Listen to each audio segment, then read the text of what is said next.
How to enable spell check in Notepad. This tutorial shows you how to get misspelled words highlighted and corrected automatically while typing. First, click on the Start menu and type Notepad in the search bar. After that, click on Notepad from the search results to open it. Let me show you. From there, click on the Settings gear icon in the top right corner. At this point, turn on the toggle next to Spell Check. In the next step, click on Spell Check to expand its options.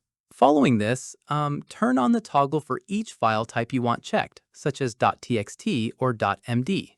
Once done, turn on the toggle next to Autocorrect if you also want typos fixed automatically as you type. From here, close Settings once your preferences are set. At this stage, type a word incorrectly to test that it gets underlined or corrected automatically. Keep in mind, spell check only applies to Notepad itself. It won't carry over to other apps like Word or Edge. Finally, come back to the same menu anytime you want to turn spell check or autocorrect off. And that's it. If this guide helped you enable spell check in Notepad, give it a like, subscribe for more Windows tutorials, and tap the bell icon for updates. See you in the next one.